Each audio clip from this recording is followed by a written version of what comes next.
Bonjour Johan. Bonjour Marie. Alors tel que je l'ai annoncé dans ma dernière vidéo, on fait une vidéo aujourd'hui sur l'eau. Tu as envie de nous parler de l'eau? Oui, l'eau, tu le sais, et puis ceux qui ont déjà vu nos vidéos ensemble, on parle beaucoup de santé. Et donc on avait parlé de la respiration, de la naturopathie, de l'alimentation globale, et l'eau, comment ne pas parler de l'eau? Oui, comment ne pas parler de l'eau? Il y a de plus en plus de vidéos qui se font sur le sujet, c'est devenu vraiment au cœur de nos centres de préoccupation, parce que même dans le domaine de l'écologie, ça devient aussi En plus, oui. une problématique. Enfin, entre l'écologie intérieure et l'extérieur, de toute façon, l'eau, c'est un élément hyper important de la vie sur Terre et de notre corps, de notre biologie. Puis d'ailleurs, il y a ce dicton, ce fameux adage que nous sommes ce que nous mangeons, mais nous sommes aussi, surtout, ce que nous buvons. Et ça, on le dit pas forcément, mais c'est très très important. Et il n'y a pas qu'une seule eau, il y a de nombreuses eaux, comme il y a de nombreux aliments. Et c'est tout un enjeu aujourd'hui de bien choisir l'eau que nous buvons. Parce que le verre d'eau que l'on va boire, ou la bouteille d'eau que l'on va boire chaque jour, va faire la différence sur notre santé quotidienne, sur notre longévité, mais aussi sur nos émotions, notre psychisme et même notre ouverture spirituelle. Ça a une réelle influence. Donc au quotidien, on boit une eau, on va dire, faiblement vitale, ou même toxique, ou alors qu'au quotidien, on boit une eau réellement riche en prana, en vie. Ça va changer complètement nos deux lignes directrices. Alors il y a beaucoup de guéguerres au sujet de l'eau. Quelle eau boire? Est-ce qu'il faut de l'eau minéralisée, de l'eau déminéralisée? Parce qu'il y a aussi ça. Oui. Oui, alors ces guéguerres, c'est vrai, bon, elles existent dans beaucoup de domaines. Là encore, comme on en parlait sur la naturopathie, c'est vraiment à chacun de se fier à ses ressentis pour savoir quelle eau consommer. Dans mes formations, ce que je fais toujours, c'est vrai que on parle toujours de théorie sur la naturopathie, la bioélectronique de Vincent aussi, j'y reviendrai un peu après, Louis-Claude Vincent qui a beaucoup travaillé sur l'eau. Mais après toute cette théorie, on fait des tests de ressenti énergétique pour se brancher soit en voyant l'aliment, soit à l'aveugle. C'est-à-dire vraiment, chacun va pouvoir discerner avec ses ressentis, en se concentrant sur son propre réseau cellulaire, pour savoir si l'aliment est bon ou pas. Donc effectivement, on pourrait avoir une eau en face de nous, mais qu'elle soit bonne pour toi et pas pour moi, ou inversement. Parce qu'il y a des propriétés dans chaque eau qui ne sont pas les mêmes, et en fonction de nos besoins du moment, c'est différent. Donc pas de dogme non plus, hein. On essaye de sortir de l'ère des dogmes, donc on ne va pas en rajouter non plus. Mais voilà, peut-être que je vais vous donner quelques informations, et puis ça va peut-être résonner, faire du sens aussi pour les auditeurs de ta chaîne. Voilà. Okay. Alors, je ne vais pas tout de suite dire quelles eaux je conseille, mais je vais rappeler plutôt l'importance de l'eau. Bon, l'eau, on le sait, c'est à peu près 70-75% de notre corps, mais la quantité d'eau aussi n'est pas la même tout au long de notre vie, et elle a tendance à décroître avec l'âge. On le sait, les personnes en fin de vie, entre guillemets, ont un taux d'hydratation qui est beaucoup plus bas que les personnes, les nouveau-nés, les adolescents, les jeunes, etc.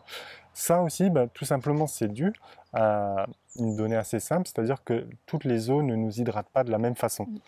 Et oui, des eaux peuvent aussi nous déshydrater. Donc, oui.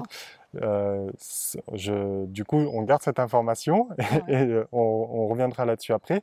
Tout ça pour rappeler que aussi dans toutes nos parties du corps, toutes nos cellules sont entourées d'eau, tous nos organes sont composés d'eau, et on pourrait, en tant qu'un spécialiste de l'eau, par exemple, pourrait dire toutes nos problématiques actuelles sont liées à l'eau.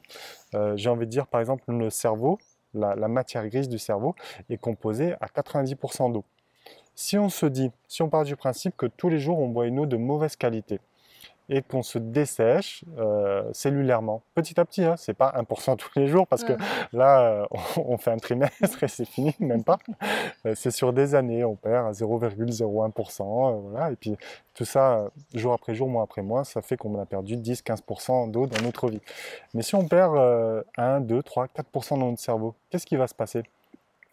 Une perte de mémoire, la mémoire qui est liée au cerveau, manque d'attention mentale, des maladies comme Alzheimer, Parkinson, qui se développent de plus en plus dans notre société. Alors on parle aussi beaucoup des métaux lourds, du stress, voilà, de tout le contexte humain aujourd'hui, mais on pourrait aussi dire que ces maladies, ces nouvelles maladies sont liées à l'eau. Parce qu'avant, il n'y avait pas toute cette eau potable chimique. Hein. L'eau traitée est maltraitée, justement. Elle est maltraitée. Et puis ces eaux en bouteille, avec tous ces résidus de plastique, pétrochimiques, etc., qui au final, qu'on ingère quotidiennement, vont créer des blocages endocriniens, etc. Et si notre cerveau n'est pas bien hydraté, avec de l'eau de structure moléculaire qui est adéquate, eh ben, toutes ces connexions nerveuses et psychiques qui partent du cerveau sont aussi altérées. Donc tu vois, rien qu'en passant du cerveau, quand on sait que la pinéale aussi dirige toutes nos hormones dans le corps, on peut se dire que l'eau, en fait, ça va agir très fortement sur tout ce qui est système nerveux, par exemple. L'eau, on va la retrouver aussi dans le sang, parce que le plasma sanguin, c'est de l'eau quasiment. Donc le sang qui transporte la vie, les nutriments et tous les problèmes d'infarctus, de mauvaise circulation sanguine sont aussi dus de durcissement des vaisseaux avec l'âge qui provoque aussi, qui contribue aux infarctus du myocarde, sont dus à une eau de mauvaise qualité. Qu'est-ce que je voulais parler aussi? Les muscles, tout ce qui est force, souplesse, mais on a aussi les os. Hein. Les os contribuent aux os. Voilà, parce que les os perdent aussi, se déshydratent, ça sèche, et avec l'âge, on augmente le risque de fracture, parce que les os sont trop secs. Pardon. Les dents aussi. On parlait des dents. Par exemple, les dents se déshydratent. Les dents, ce sont des os. Donc, si notre corps est hydraté d'une façon qui n'est pas qualitative et que l'eau aussi que l'on boit n'est pas riche en silice, les dents vont se déminéraliser. Et justement, les dents sont un peu un reflet de tout notre système osseux. Donc c'est important quand on voit la qualité de nos dents, on peut avoir un aperçu aussi de la qualité de nos os en général. À ce titre, par exemple, ceux qui sont allés, j'en parlais lors de la dernière vidéo, de la tribu des Hunza qui vit dans les contreforts de l'Himalaya, ceux qui ont étudié cette peuplade qui au siècle dernier vivait au-delà de 100 ans sans problème, sans cancer, sans maladie, en fait, le secret de leur hygiène de vie. Alors bien sûr, les chercheurs, ils ont étudié ce qu'ils mangeaient, donc ils mangent beaucoup d'abricots, et ils font des jeûnes à chaque saison, mais aussi des fois subis parce que les denrées alimentaires sont beaucoup plus faibles. Mais le roi des Hunza avait dit à un des chercheurs que c'était l'eau qu'ils buvaient qui était le secret de leur longévité. Et par exemple, ces peuples, les Hunza, n'avaient pas de carie. Donc nous, à 70-80 ans, on a perdu 90% de nos dents. On remplace nos dents, il y a des dentiers, etc. Mais ces peuples-là n'ont pas de soucis dentaires à cause de leur hygiène de vie et notamment aussi, en partie, grâce à l'eau qui est riche en silice qu'ils boivent. Et aussi qui est faiblement minéralisé. On en reviendra, faiblement minéralisé, mais suffisamment de silice pour maintenir le système osseux et toute la constitution cellulaire en bonne santé. Donc, qu'est-ce qu'on a abordé? Tiens, on peut parler des cheveux aussi. Les cheveux, riches en minéraux, en silice, etc. Et puis riches en eau. Donc, on peut pas trouver une partie de notre corps qui n'est pas affectée par l'eau que nous buvons. Donc réellement, si aujourd'hui vous regardez cette vidéo et que vous dites tiens, j'ai cette petite faiblesse, pourquoi pas si je vous propose de le regarder selon l'angle de l'eau que vous buvez. Est-ce que vous buvez une eau de qualité? Et simplement faire ce changement de boisson sur le long terme peut réellement permettre de retrouver une santé. Bien sûr, il faut changer aussi peut-être nos pensées, nos émotions, etc. Mais l'eau va avoir une puissance très très importante dans tout le système de régénération cellulaire de l'organisme. Oui, les disques, je parlais des os, et on peut parler aussi des disques intervertébraux. Par exemple, avec l'âge, on voit les personnes âgées sont plus petites, se tassent. Ou alors ceux qui ont l'habitude de travailler avec des charges lourdes, ils ont des problèmes. Souvent, ceux qui travaillent dans le bâtiment, moi je travaille dans le bâtiment, je fais des chantiers parce que j'adore ça, construire, etc. Mais il n'y a pas toujours une bonne hygiène de vie chez les travailleurs du bâtiment. Ça fume, ça boit plutôt parfois des fois de l'alcool. Alors je ne veux pas catégoriser, tu vois, remettre des jugements et tout, mais il n'y a pas souvent une bonne hygiène de vie. Et puis on se plaint des problèmes de dos. Mais il faut savoir que donc les disques intervertébraux sont composés aussi majoritairement d'eau, ce qui fait le système d'amortisseur justement entre les vertèbres. C'est un noyau, un anneau qui est composé d'eau et justement qui s'assèche avec le temps et qui, avec un corps qui est mal hydraté, ces anneaux, ces disques, ils vont être moins souples, moins résistants et diminuer en taille, ce qui fait aussi qu'on qu'on rapetisse avec l'âge. Okay. Donc on peut pas échapper, même la vue, voilà, tous nos sens, on pourrait même parler de l'audition, je suis certain, avec l'eau, toute notre vie est reliée à l'eau. Donc autant choisir une eau de qualité et prendre aussi soin de l'eau, comme tu le disais, l'eau extérieure. Alors, c'est quoi pour toi une eau de qualité? Alors, pour moi, une eau de qualité, c'est vrai que j'affectionne particulièrement les eaux qui sont faiblement minéralisées. Là, je rejoins les travaux de la bioélectronique de Vincent. Donc, je ne sais pas si tu connais ou si nos auditeurs connaissent. Ouais. Enfin, les auditeurs, c'est pas bien. Peut-être pas. C'est vrai que c'est pas très connu. Pourtant, c'est une discipline qui est hyper intéressante et qui permet justement d'analyser scientifiquement les facteurs de santé ou de dégénérescence. Il faut savoir qu'un des fondateurs de cette discipline, Monsieur Vincent, qui est un Français qui a aussi travaillé avec Jeanne Rousseau, Monsieur Vincent qui était en charge, alors j'ai plus son titre exact, mais des systèmes d'eau dans les villes. Donc il a étudié les eaux de centaines de villes et villages de France. Et on a remarqué qu'entre deux villages dans le même secteur, il n'y avait pas du tout la même longévité, le même nombre de maladies, les cas de cancer qui pouvaient être plus développés que d'autres. Pourtant à 10 km, donc on respire à peu près le même air, on mange à peu près les mêmes aliments, c'est le même ensoleillement on va dire, mais il y a un facteur qui change la donne. Et il a remarqué, lui, que c'était l'eau. Donc il y a des eaux qui sont... et à travers toutes ces analyses, il a remarqué que, bon, bien sûr, l'eau du robinet, c'est pas du tout bon, on va en parler, mais que ce sont les eaux qui sont faiblement minéralisées, en dessous de 120 à 100 mg de résidus secs par litre, qui sont les meilleurs pour l'organisme. D'accord. Mais alors, que penser, parce que moi, pendant tout un temps, et j'ai adoré ça, j'avais acheté un appareil pour déminéraliser l'eau, oui. Et j'ai bu de l'eau déminéralisée, et ça, c'est très controversé. Oui, c'est très controversé. Alors, je n'ai jamais utilisé ce type d'appareil où je ne bois jamais de l'eau distillée. Ça m'est peut-être arrivé une ou deux fois dans ma vie, donc je ne suis pas un grand expert. Par contre, comme je suis canal aussi, je reçois des messages, j'ai reçu des informations suite à des personnes comme toi qui m'ont parlé. De ça, je me suis demandé, mais où est le prana? C'est-à-dire que dans ces appareils, comment est conservé ou comment est généré le prana? Parce qu'au-delà de la teneur en minéraux de l'eau ou d'un aliment, c'est la richesse organique. Et j'avais pas l'impression que ces appareils permettent une conservation du prana ou une génération du prana. Aussi, c'était surtout le message que j'avais reçu, voilà, pour te répondre. Et c'est vrai que j'ai l'impression que c'est très difficile. La nature produit des eaux distillées, on va dire, arrive à distiller l'eau pour produire des eaux qui sont faiblement minéralisées. Par exemple... à l'état naturel, on trouve quand même les eaux de pluie avant que l'eau s'imprègne dans la terre et qu'elle ressorte à travers les sources. Moi, j'ai entendu dire à ce sujet-là que les minéraux qui étaient physiologiques pour le corps, enfin pour être assimilés par le corps, il fallait favoriser les minéraux issus des végétaux. Des aliments, oui, des végétaux. Mais justement, par rapport à cette tribu des Hunza qui vit dans les contreforts de l'Himalaya, les chercheurs ont découvert que c'était une eau qui était très faiblement minéralisée et riche en silice et riche en ions négatifs.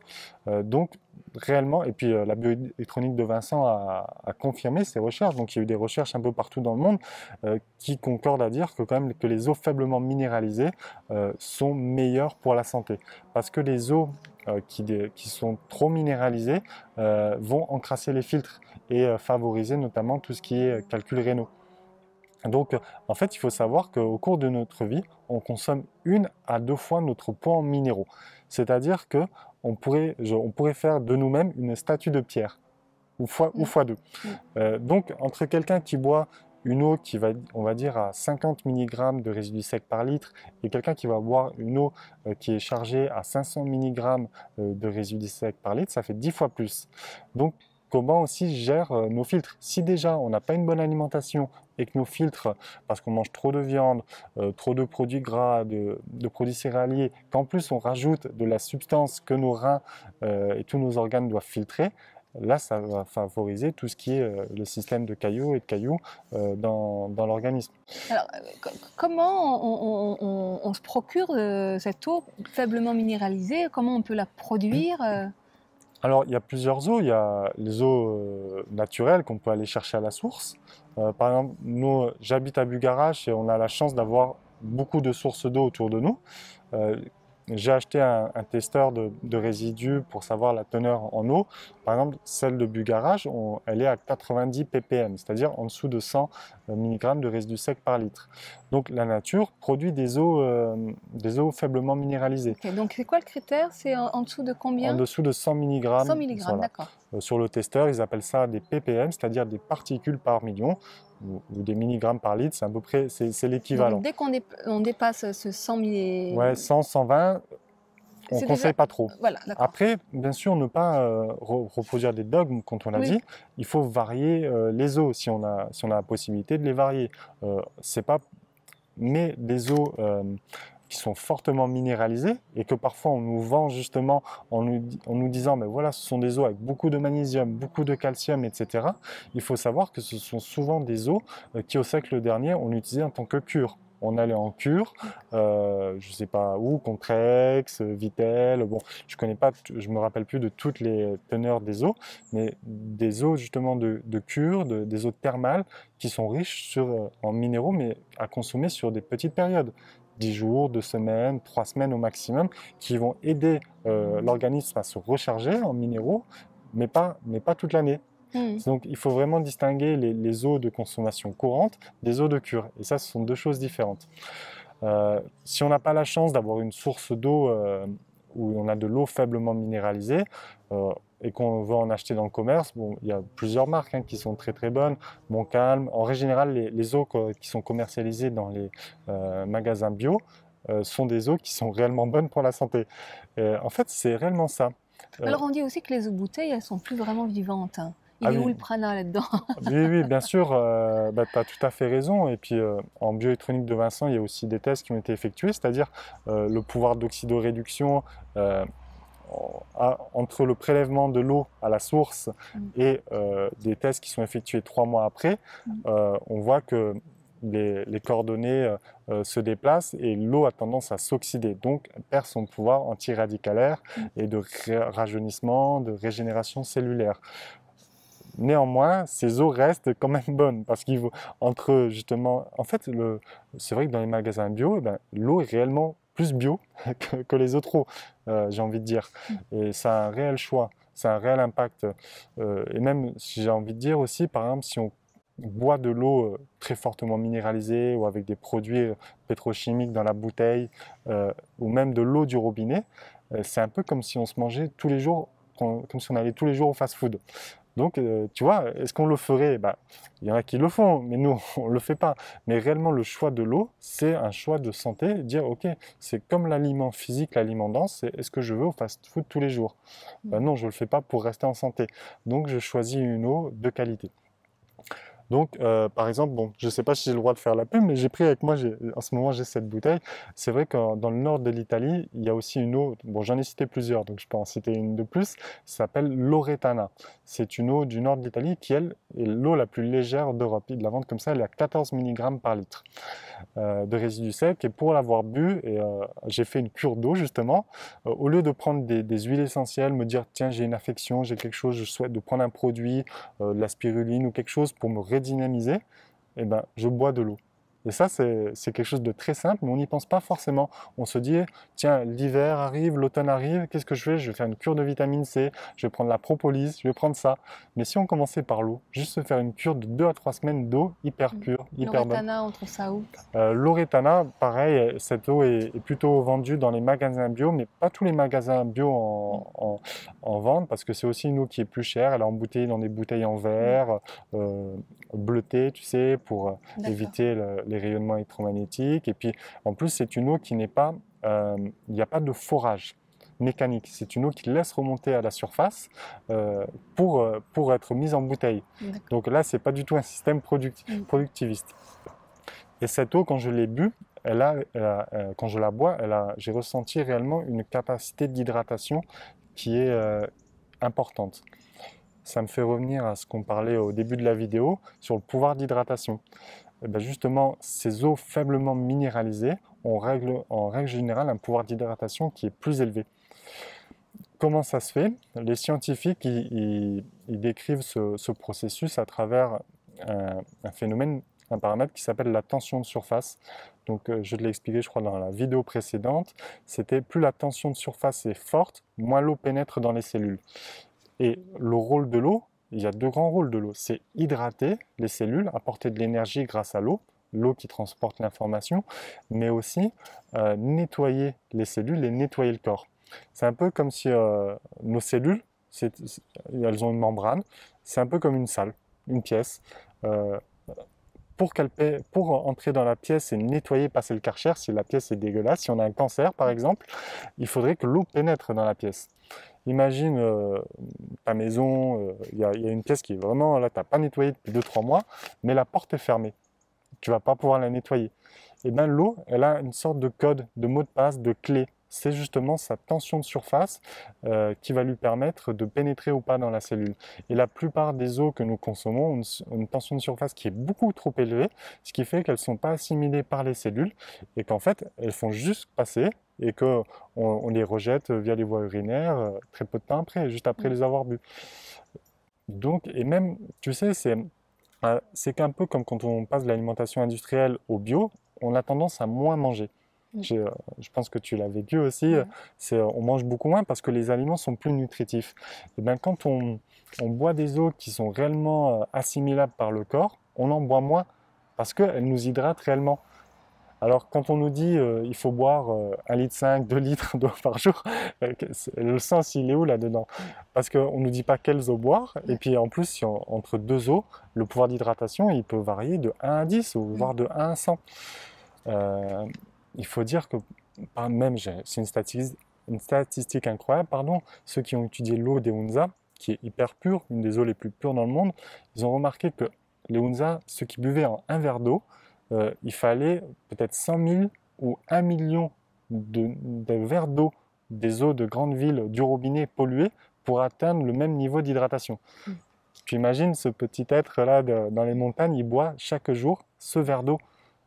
Et quelqu'un qui habite dans une ville, qui boit une eau, et il a besoin de boire 100 000 verres pour atteindre la même information dans le corps. Ces deux êtres, sur Terre, ils ne prennent pas la même trajectoire. Il y en a à 60-70 ans, il va développer des cancers, Alzheimer, etc. Et l'autre, à 100 ans, il gravit la montagne avec des charges incroyables. Et voilà, ils ont des enfants au-delà de 65 ans, en pleine santé, pas de caries, la posture est toujours droite. Donc le verre que nous buvons chaque jour fait réellement une grande différence. Ok, alors nous avons un magnifique soleil qui nous dévoile et qui nous illumine. Moi j'en ai plein les yeux. Ah oui, oui. Alors... Oui, j'ai noté encore plein de choses, mais tu as peut-être des questions? Non, pour l'instant, j'ai pas de questions. Oui, j'avais noté, par exemple aussi, bon, il y a des paramètres sur certaines eaux en bouteille que vous pouvez voir, c'est le RH2. Alors, si vous voyez cet indicateur du RH2, c'est le pouvoir d'oxydoréduction de l'eau. Bien sûr, les marques qui indiquent ce paramètre ne sont pas bêtes, c'est parce qu'elles sont plutôt de qualité et elles ont un RH2 qui est en dessous de 28. Si vous vous intéressez à la bioélectronique de Vincent, un RH2 en dessous de 28 signifie que c'est un pouvoir antioxydant. Et au-dessus de 28, c'est un pouvoir oxydant. Vincent, il avait remarqué justement qu'il y a sur ces diagrammes, qu'il y a toute une poche, une partie de ces diagrammes, qui correspondent à la zone de développement des cancers. Et il a testé en même temps les eaux, et il y a plusieurs eaux qui rentrent ou qui juxtaposent cette zone de développement des cancers. Donc réellement, quand on dit que ton aliment soit ton médicament, par rapport aux œufs que l'on boit, on risque plus de développer des cancers. Donc, et pareil, l'eau du robinet. Dans la région de Bugarache où j'habite, on m'a raconté l'histoire de quelqu'un qui habitait à Perpignan. qui a développé un cancer, peut-être à l'âge de 70 ans, bon je ne le connais pas personnellement, mais des taches cancéreuses sur l'estomac. Et on m'a dit qu'il a arrêté de boire l'eau de Perpignan pour aller à Galamus, c'est un village un peu plus loin à l'intérieur des terres, boire une eau de source. Et en 2 mois plus tard, ces taches de cancer avaient disparu. Autant que les médecins, ils ont demandé qu'est-ce qu'il a fait, qu'est-ce qu'il a changé. Tu vois, c'est le pouvoir de l'eau au quotidien.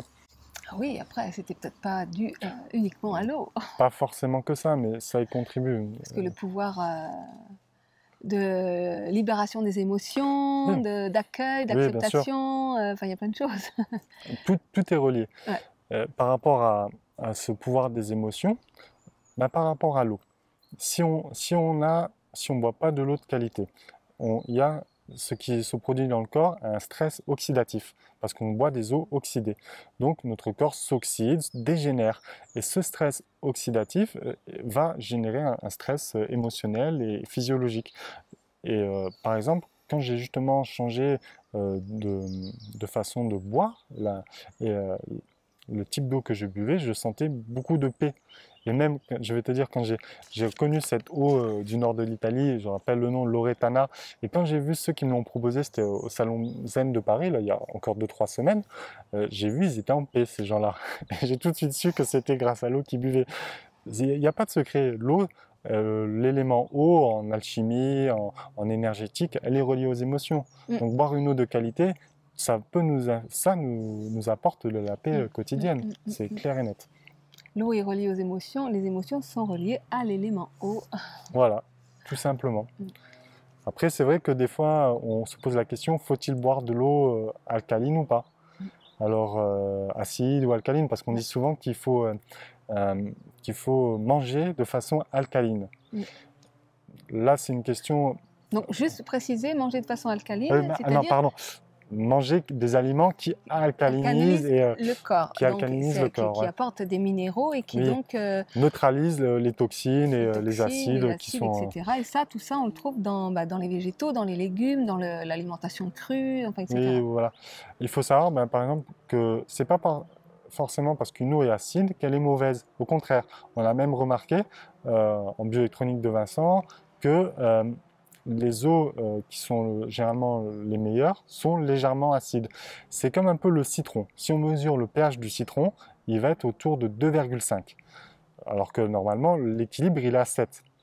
Donc, c'est hyper acide.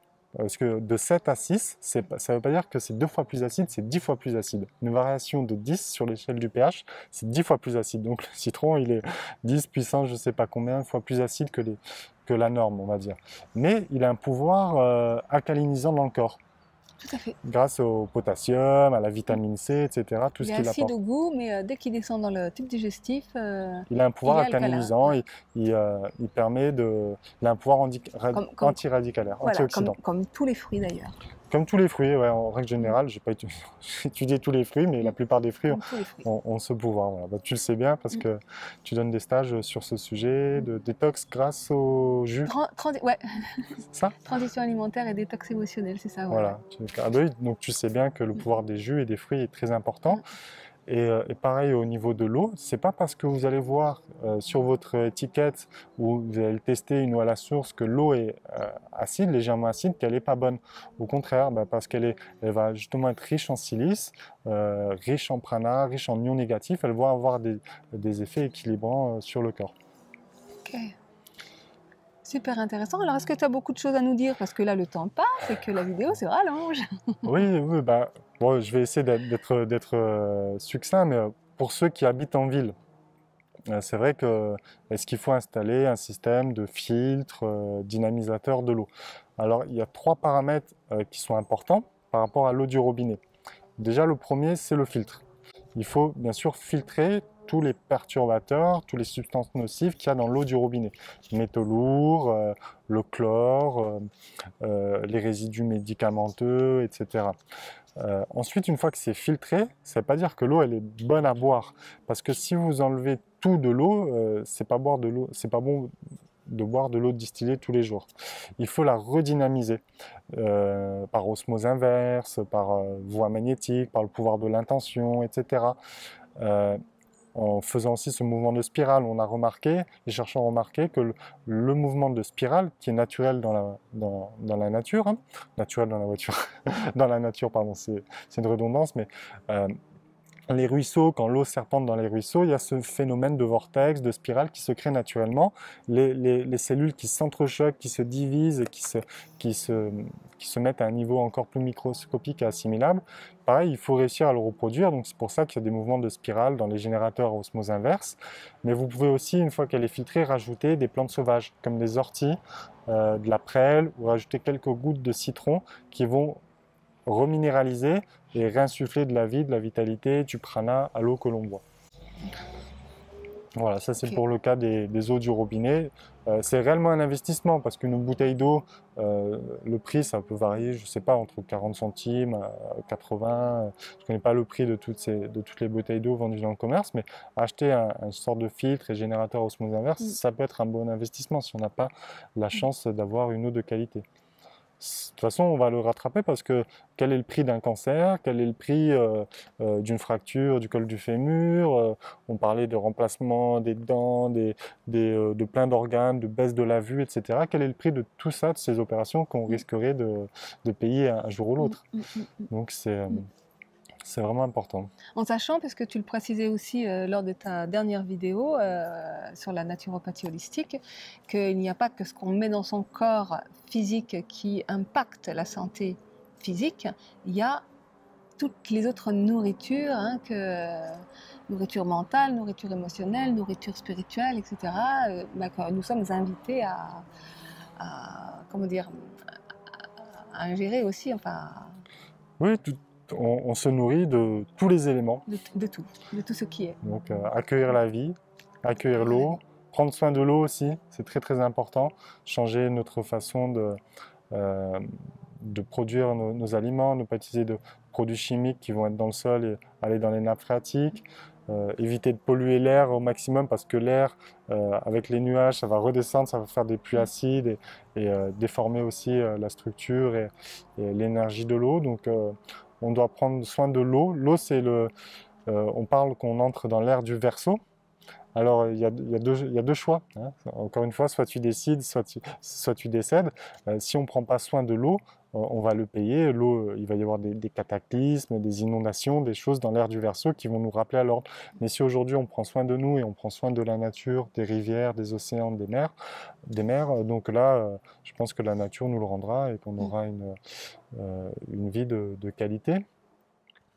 Et peut-être je pourrais préciser, c'est vrai que c'est le dernier point, si tu me permets, on entend souvent parler de la fonte des glaces comme un événement dramatique. C'est vrai que ça peut sembler dramatique parce qu'il y a le rehaussement du niveau de la mer, mais j'ai reçu un message que c'était aussi un événement naturel, important, un peu comme, tu sais, quand on se coupe et on perd du sang.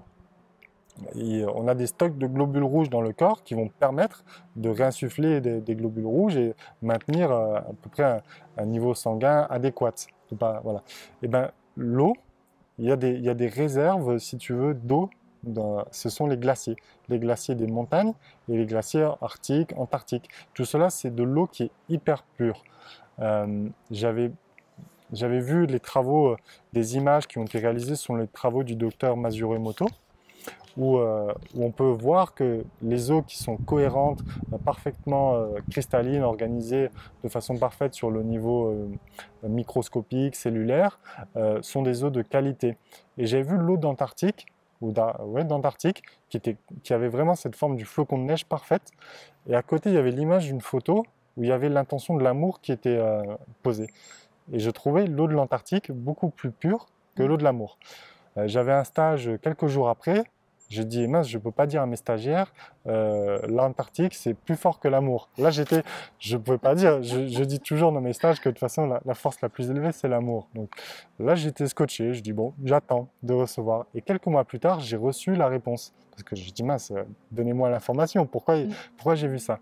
Tout simplement parce qu'en fait, ces glaciers ont une mémoire et datent bien souvent de milliers, voire dizaines de milliers d'années. Et donc, ils ont conservé la mémoire à une époque où la Terre et la conscience humaine étaient plus évoluées. Et aujourd'hui, les particules d'eau qui sont conservées dans ces glaciers libèrent une information qui est plus élevée que nous, ce que l'humain moyen, on va dire, l'humain décadent peut générer, même quand il se concentre un peu sur l'émotion, la force d'amour, ça n'atteint pas encore l'amour originel. Donc c'est pour aussi donner un signe d'espoir à travers cette vidéo. Non, c'est tout à fait vrai, la fonte des glaciers réinsuffle des codes vibratoires, de l'information, de l'amour. Dans les océans, c'est une guérison pour la planète. Donc super. Voilà. Après, il ne faut pas abuser, il ne faut pas se dire « ça y est, bon, on continue de polluer, de toute façon il y a encore de la glace, etc. » Non, il faut dire merci à la Terre pour ce renouvellement grâce à la fonte des glaciers, mais aussi être respectueux pour permettre qu'on survive et qu'on évolue, qu'on connaisse le futur de l'humanité. Super, bah, merci Johan. Merci à toi. Génial. Tu as une actualité à me diffuser? Oui, une actualité. Les informations seront sous la vidéo. Je donne toujours des stages donc, sur tout ce qui est alimentation, naturopathie. J'ai un stage du 4 au 8 novembre dans le secteur de Bugarache. Et puis une formation l'année prochaine en naturopathie solaire, justement au mois de juin. Pour ceux et celles qui souhaitent nous rejoindre pour parler de l'alimentation, de l'eau, de la respiration et du prana.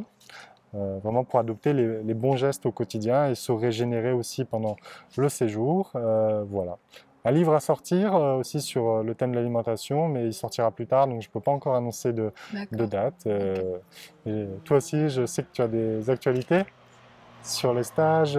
Tu donnes aussi des stages? Oui, bien sûr. Ben, moi, je me suis lancée dans la détox émotionnelle, détox physique, émotionnelle, mentale et bien comme je disais dans la vidéo précédente, moi, je vais passer l'hiver au Maroc. Je dis l'été parce qu'en fait, il fait soleil là-bas. Je suis le soleil.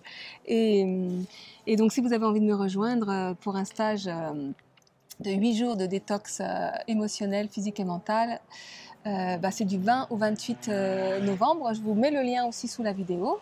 Et moi, je suis complètement éblouie par le soleil. Bon, on va rendre grâce au soleil. Voilà, donc toutes les infos et contacts sous la vidéo, quoi qu'il en soit. Voilà. Merci à toi, Johan. À bientôt. Merci à toi. Merci d'avoir permis... Toujours un plaisir de faire des vidéos avec toi. Tu es toujours plein de belles choses. Merci à toi de m'avoir permis de diffuser cette information sur l'eau via YouTube, parce que l'eau, c'est réellement, comme vous avez pu le constater, un élément important. Et voilà, ça fait partie de mon chemin de vie de pouvoir transmettre ces informations et c'est un grand plaisir de le faire. Merci. Merci. Au revoir à tous et à très bientôt. À bientôt.